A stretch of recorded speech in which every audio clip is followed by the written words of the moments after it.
Hello बच्चों, तो कैसे हैं आप लोग। स्वागत है आप सबका फिर से एक बार समीर बंसल कैलकुलस सीरीज में। लेकर के आए हैं फिर से एक अच्छा सा क्वेश्चन जो पैराग्राफ टाइप है। इसमें मल्टीपल क्वेश्चंस होंगे, बहुत कुछ सीखने को मिलेगा। वीडियो में बने रहना, चैनल को सब्सक्राइब करके जाना, अगर सब्सक्राइब नहीं किया है तो वीडियो को लाइक करके जाना एंड दोस्तों के साथ भी शेयर करना मत भूलो। वीडियो में एंड तक बने रहना, तुम्हें बहुत कुछ सीखने को मिलेगा। एंड लास्ट में मैं एक सरप्राइज भी रिवील करने वाला हूँ, ठीक है। तो चलो देखते हैं। Let P x be a polynomial. तो मेरे हिसाब से सबसे पहले ना इस क्वेश्चन को खुद से ट्राई करो एक बार। 3, 2, 1। तो चलो स्टार्ट करते हैं। एक पॉलिनोमियल है जिसका डिग्री 6 है। लीडिंग कोएफिशिएंट कितना है? यूनिटी। यूनिटी का मतलब क्या होता है? 1। ध्यान से सुनना एक एक चीज। और बोला गया इंफॉर्मेशन पी एक्स के बारे में कि पी ऑफ माइनस एक्स की वैल्यू एग्जैक्टली किसके बराबर आएगी? पी एक्स के बराबर आएगी for all x belongs to real number, ठीक है। पी ऑफ माइनस एक्स अगर पी एक्स के बराबर है, इसका मतलब पी एक्स कैसा है? P x is even function. I hope तुम्हें मालूम होगा। ओके, इसका मतलब पी एक्स अगर इवन फंक्शन है तो पी एक्स में ऑड डिग्री पॉलिनोमियल वाले टर्म नहीं होंगे। मतलब एक्स टू द पावर 6 रहा होगा, X to the power 4 directly आ जाएगा, देन एक्स स्क्वायर आ जाएगा, देन कुछ सी आएगा। कोई भी ऑड डिग्री वाले टर्म नहीं होंगे, इससे मुझे ये पता चला है, ठीक है। ये कैसे पता चला, कोई बच्चा पूछ सकता है। तो एक बात सोचो, अगर ये ऐसा होता है x to the power 5 a x to the power 5 plus b x to the power 4 and so on, जब मैं पी ऑफ माइनस एक्स डालता तो ये x to the power 6 x to the power 6 ही हो जाता, क्योंकि माइनस साइन पे इवन पावर लेंगे तो सेम ही रहेगा। लेकिन कैन यू सी कि ये माइनस साइन पे ऑड पावर लेंगे तो माइनस आ जाएगा, एंड फिर से इवन पावर लेंगे तो सेम रहेगा। तो अगर ये दोनों इक्वल है तो कैन यू सी ये वाला टर्म नहीं होना चाहिए। अच्छा, इसका मतलब खाली इवन पावर रहेगा तो पी एक्स और पी ऑफ माइनस एक्स की वैल्यू आ जाएगी इक्वल, ठीक है। ये इन्फॉर्मेशन यहाँ से पता चल गया मुझे। अब देखो देखो पूरा पैराग्राफ में ना पी एक्स निकालने का खेल है। अगर तुमने पी एक्स निकाल लिया तो सारे क्वेश्चन सॉल्व हो जाएंगे। उसके बाद एक इन्फॉर्मेशन दिया हुआ है P of 1 + 3 the whole square plus P of 2 the whole square plus P of 3 - 5 the whole square. अभी ध्यान से देखो इस चीज़ को कि यार P of 1 + 3 the whole square, इसका मतलब क्या है? 3 स्क्वायर का सम 0 की वन है। एक बात बताओ, 3 स्क्वायर का सम अगर रियल नंबर की बात चल रही है तो 3 स्क्वायर का सम 0 कब होगा? तुम बोलोगे यार 3 स्क्वायर का, इवन 2 स्क्वायर का भी सम 0 तभी होगा जब सारे के सारे इंडिविजुअली 0 होंगे। मतलब ये भी 0 होगा, ये भी 0 होगा, ये भी 0 होगा। कोई भी एक नॉन 0 हो गया तो उसका स्क्वायर करने पे एक पॉजिटिव नंबर आएगा, एंड 3 पॉजिटिव नंबर को सम करने पे कभी 0 नहीं आएगा। इसका मतलब क्या हुआ? सारे इंडिविजुअली 0 हैं। इसका मतलब ये हुआ कि पी ऑफ 1 की वैल्यू, मतलब पी ऑफ 1 + 3 अगर 0 है तो पी ऑफ 1 की वैल्यू कितनी आ गई? -3। एक और पी ऑफ 2 की वैल्यू डायरेक्टली कितनी आ गई? 0। एंड पी ऑफ 3 की वैल्यू कितनी आ गई? 5। यहाँ से ये 3 इन्फॉर्मेशन पता चला। एंड हमारे पास अननोन कितने हैं? 3 ही है सर, ए बी एंड सी। तो एक बात बताओ, जितने अननोन है उतने इक्वेशन आ जाएंगे क्या? हाँ आ जाएंगे। थियोरेटिकली सारी चीज़ें सॉल्व हो जाएगी, ठीक है। अगर थोड़ा सा हम क्वेश्चन में आगे पढ़े 6 एंड 7 को तो हमें कुछ कुछ और चीज़ें पता चलेंगी कि पक्का x-2 फैक्टर रहा होगा एंड सो ऑन। तो उसको बाद में देखेंगे, पहले तो हम ABC निकाल लेते हैं। बताओ पी ऑफ 1 निकालना बहुत आसान है। x को 1 डाल दो, 1 डालेंगे तो क्या आएगा? 1 + a + b + c is equal to कितना दिया हुआ है? -3। तो यहाँ से एक रिलेशन आएगा तुम्हारे पास, a + b + c is equal to -4, ठीक है। पहला इक्वेशन रख लिया। देखना ध्यान से, P of 2 is equal to 0। बताओ 2 की पावर 6, 2 की पावर 6 कितना होता है? 64। 2 की पावर 4 कितना होता है? 16 है। 2 स्क्वायर कितना हो जाएगा? 4b + c, वैल्यू कितनी दी हुई है? 0। इसका मतलब ये हुआ कि 16a + 4b + c की वैल्यू कितनी आ गई?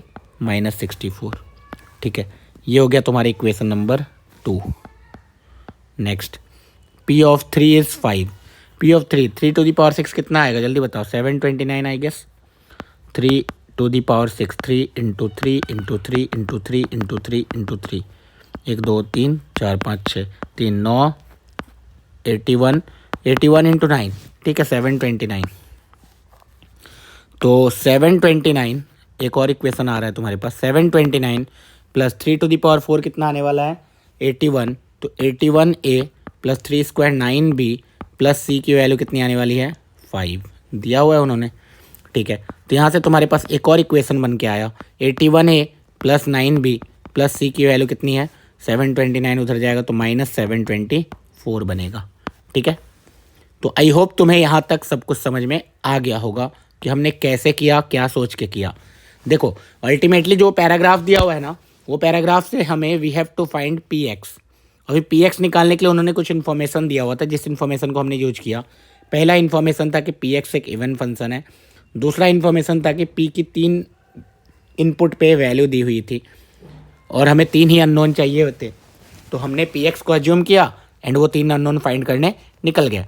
जैसे ही वो निकाल लेंगे तो हमें पी एक्स की वैल्यू मिल जाएगी। ठीक है, अब ध्यान से देखो, नाउ यू कैन सी, अगर मैं सेकेंड इक्वेशन को फर्स्ट इक्वेशन से माइनस कर दूँ तो सी गायब हो जाएगा। यस, तो 16A में से ए जाएगा, 15A बचेगा। 4B में से B माइनस होगा, 3B बचेगा। C में से C माइनस हो गया 0, -64 माइनस, तो यहाँ -60 बचेगा। ठीक है, इसको और सिंप्लीफाई कर सकते हैं 3 से डिवाइड करके। 3 से अगर मैं डिवाइड कर दूँ तो 5A plus B is equal to -20। ठीक है, अपने पास ये इक्वेशन नंबर 4 आके रखा हुआ है A एंड B के टर्म में। अभी मैंने 2 एंड 1 को यूज किया है। अगर मैं 3 में से भी 1 माइनस करूँ, 3 में से, तो 81 में से A गया 80A, 9B minus B that is 8B, C में से C चला गया, -724, तो यहाँ -720 आ जाएगा। ठीक है, 8 से इसको डिवाइड कर देते हैं तो 10A plus B is equal to -90 आ जाएगा। ये इक्वेशन नंबर अपना कितना हो गया, 5। अब अगर 4 एंड 5 को देखें तो 5 में से मैं 4 को माइनस कर दूँ, 5 में से अगर 4 को माइनस करूँ तो 10A minus 5A that is 5A, और इधर -90 प्लस, तो इधर 70 -70, तो A तुम्हारा कितना आ रहा है, A आ रहा है माइनस, बताओ बताओ बताओ, 14। A आ गया तुम्हारा -14।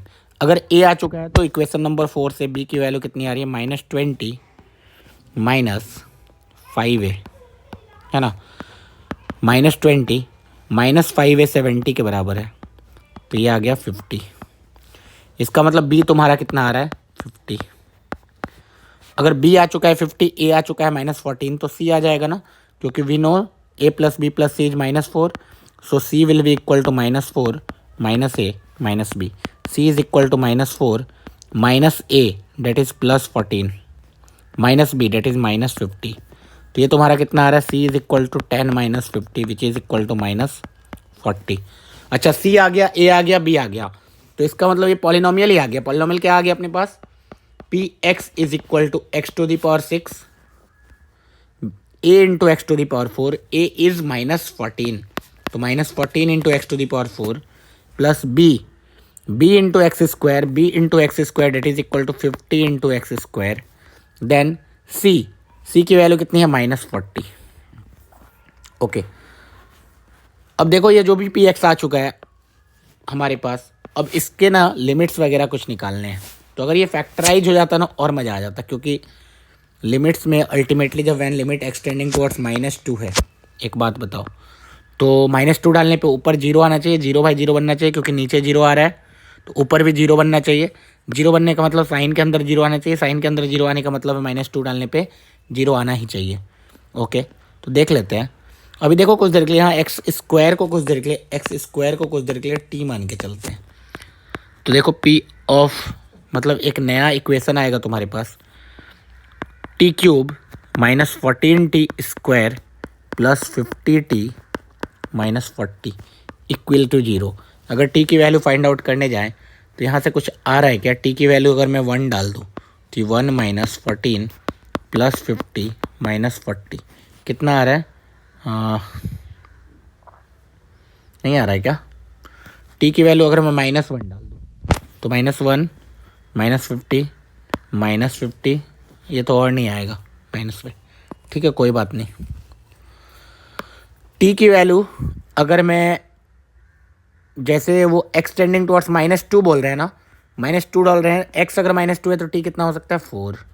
अगर t 4 बोल रहे हैं, लेट्स से t 4, तो अपने पास क्या इक्वेशन था, ये वाला इक्वेशन था। t को मैं 4 डाल दूँ तो क्या आएगा, 4 × 4 × 4 64 -4 × 4 16, 14 × 16 प्लस 50 × 4 200 -40। ये कितना आ रहा है देखो एक बार बताओ जल्दी। इधर से आ रहा है 64 -64 -40। 64 -40 तुम्हारा कितना हो जाएगा, 64 -40 24 हो जाएगा एंड 200, तो 224 माइनस 14 × 16 कितना होता है, 14 × 16 भी 224 होता है, 0। इसका मतलब t is equal to 4 satisfy कर रहा है, t is equal to 4 satisfy कर रहा है, इसका मतलब t -4 एक फैक्टर है। ओके, t -4 फैक्टर है, तो अब देखो फैक्टराइज करने सिखाया हुआ है मैंने। फैक्टराइज कैसे करते हैं, t into what is T cube, तो यहाँ T square, -4 into what is -40, तो +10, ये दोनों तो आ ही जाएगा तुरंत देख के। कैसे आगे देख के, first term and last term को देख के इसका फर्स्ट एंड इसका लास्ट लिख लिया। t into T square will be T cube, -4 into +10 will be -40। इसके अलावा और कोई तरीका नहीं है ना वो बनने का, ठीक है। अब बीच वाला कैसे निकाले, तो अगर तुम्हें नहीं आता है ध्यान से देखना, t के टर्म देख लेते हैं। t इंटू 10 इस 10t, लेकिन अपने पास रिजल्ट में कितना है 50t, तो और 40t कहीं से आएगा, तो -4 इंटू -10t करेंगे तब तो -40t आ जाएगा, ठीक है भैया। तो ये अपने पास आ गया। अभी क्या ये फैक्टराइज हो जाएगा क्या, देख लेते हैं। -b plus minus √b², b² कितना आ रहा है 100 -4ac डिवाइड बाई 2। ये अच्छा रूट नहीं आ रहा है ना, कोई बात नहीं, अच्छा आए ना आए हमें उससे क्या ही फ़र्क पड़ता है, चलो ठीक है। Ultimately our goal was to factorise px, तो t -4, t के जगह x², तो x² -4 into x⁴ -10x² plus 10, ये अपने पास px आ जाएगा, ठीक है भैया। ये अपने पास px आ गया। अब बताओ क्या निकालना है। पहला question, sine px limit x tending towards -2, limit x tending towards -2, sine के अंदर अपना px है, डिनोमिनेटर में है x -2 एंड tan के अंदर x + 2, ठीक है भैया, tan के अंदर x + 2, ठीक है। अब ध्यान से देखो लिमिट्स कैसे निकालते हैं। पहली बात ये देखो, जब when x is tending towards -2, tan के अंदर 0 जा रहा है, तो पहली बात इसको अगर मैं x + 2 दे दूँ, मल्टीप्लाई एंड डिवाइड कर दूँ, तो क्या इससे ये tan हट जाएगा, टेंडिंग टुवर्ड्स 1 हो जाएगा। tan of 0 upon same 0, tan के अंदर 0 upon same 0 will be 1, okay. ये स्टैंडर्ड लिमिट है। तो नीचे तुम्हारे पास क्या बच जाएगा, तो साइन के अंदर px इज x² - 4 इंटू जो भी है यहाँ पे लिख लेते हैं हम लोग, x⁴ -10x² प्लस 10, ठीक है। नीचे अपने पास x -2 इंटू x + 2 बचेगा, विच इज x² - 4। अभी देखो लिमिट एक्सटेंडिंग टुवर्ड्स -2 में जब -2 डाल रहे हैं तो साइन के अंदर 0 जा रहा है, क्या एग्जैक्टली सेम 0 नीचे है, नहीं है, लेकिन साइन के अंदर 0 जाता है तो क्या उसको हटा सकते हैं डायरेक्टली, यस साइन को हटा सकते हैं। अच्छा, तो ये कट गया। अपने पास जब -2 डालेंगे तो ऊपर वाला जो है लिमिट ही आ जाएगा। -2 डालने पे आ रहा है 16, और ये 4 × 10 -40 प्लस 10 कितना आ रहा है बताओ जल्दी। ये आ गया -30 प्लस 16, ठीक है। तो -15 प्लस 1 -14, -14 आ रहा है लिमिट। क्या ऐसा कोई ऑप्शन है -14? यस, ऑप्शन नंबर सी है। चलो एक क्वेश्चन तो निपट गया। अब देखो px अपॉन x² - 4, ये तो आसान है यार। px limit x tending towards infinity, ऊपर है x² माइनस रूट के अंडर px अपॉन x² - 4 करेंगे तो वो वाला टर्म बचेगा बस, x² - 4 तो कैंसिल आउट हो जाएगा, बचेगा x⁴ -10x², x⁴ -10x² plus 10 बचेगा, okay. Divide by root under क्या है, x into tan of 1/x। अब एक बात बताओ, x इंटू tan 1/x है, तो x अगर इन्फिनिटी को जा रहा है तो tan के अंदर 0 जा रहा है, तो 1/x इसको मल्टीप्लाई एंड डिवाइड कर दो अगर, तो क्या कैन यू सी ये वाला कहाँ चला जाएगा, tan ऑफ 0 अपॉन सेम 0 1 चला जाएगा। अच्छा यहाँ तो गड़बड़ है कुछ, x इंटू एक्स ये तो कट गया, ये 1 हो गया, ठीक है। तो यहाँ पे तो डायरेक्टली ऐसा आ रहा है, limit x tending towards infinity x² minus root under x⁴ -10x² plus 10, ये आ गया। ये तो इन्फिनिटी माइनस इन्फिनिटी फॉर्म हो गया भैया, इन्फिनिटी माइनस इन्फिनिटी फॉर्म। तो इसको क्या करेंगे, देखो दो तरीका है। पहला तरीका रैशनलाइज कर लो, रैशनलाइज करके काम बना लो। रैशनलाइज करेंगे तो इसी का प्लस से मल्टीप्लाई डिवाइड, देखो root a minus root b का रैशनलाइजेशन होता है a minus b upon root a plus root b, ध्यान से देखना। तो यहाँ पे बन जाएगा x to the power 4 minus x to the power 4 minus 10x square plus 10, पहले इन दोनों का स्क्वायर करके लिख दिया, ठीक है, अपॉन इन दोनों का addition that is x square plus root के अंदर क्या जाएगा x to the power 4 minus 10x square plus 10। यहाँ तक पहुँच गया। ऊपर can you see x to the power 4 cancel out हो जाएगा, ऊपर बचेगा 10x स्क्वायर माइनस 10 एंड नीचे बचेगा x square plus root under x to the power 4 minus 10x square plus 10, limit x tending towards infinity. अब ध्यान से देखो, ये इन्फिनिटी बाय इन्फिनिटी फॉर्म है। क्या करते हैं इन्फिनिटी बाय इन्फिनिटी फॉर्म में, ऐसे एक क्वेश्चन मैंने कराए थे पॉलिनोमियल अपन पॉलिनोमियल वाला, याद करो। तो उसमें हमने क्या बोला कि हाईएस्ट डोमिनेटिंग टर्म लिख दो, बस डोमिनेटिंग टर्म ऊपर 10x स्क्वायर है, बस नीचे भी x square coefficient basically x square से डिवाइड कर दो, तो ऊपर 10 बचेगा, नीचे एक्स स्क्वायर से डिवाइड करेंगे तो यहाँ 1 मिलेगा, एक्स स्क्वायर अंदर जाके यहाँ भी रूट 1 बचेगा। तो this will be 10/2 which is equal to 5, 10/2 is equal to 5। तो आंसर अपना कितना आ गया, बी। तो आई होप तुम्हें अच्छा लगा हो ये क्वेश्चन एंड सारी चीज़ें समझ में भी आई होंगी। अगर कोई डाउट है तो कमेंट बॉक्स में लिख के पूछ लो, तुरंत मैं रिप्लाई करूँगा, तुम्हें बताऊँगा। अगर कुछ नया और भी दूसरे चैप्टर के क्वेश्चन चाहते हो या जो भी तुम्हारा डिमांड है वो तुम कमेंट बॉक्स में लिख के बता सकते हो, मैं कमेंट रीड करता रहता हूँ। एंड मैंने बोला था लास्ट में एक सरप्राइज़ दूंगा, तो मैं ये सोच रहा था अगर तुम लोग चाहो तो अपने पास एक कैलकुलस समीर बंसल का 1000 चैलेंजिंग प्रॉब्लम करके आता है, चैलेंजिंग प्रॉब्लम, इसका एक बुक आता है पूरा, उसमें 1000 क्वेश्चन होते हैं पूरे जेई मैथ्स के। तो अगर चाहते हो तो मैं 1000 के 1000 question from question number 1 till question number 1000 solve करने के लिए रेडी हूँ। लेकिन ये मैं तभी करूँगा जब एटलीस्ट 100 सब्सक्राइबर हो जाएंगे। अगर 100 सब्सक्राइबर हो गए तो उसी दिन मैं ये बुक स्टार्ट कर दूंगा, ठीक है। तो चलो मिलते हैं अगले वीडियो में फिर से एक धमाकेदार क्वेश्चन के साथ।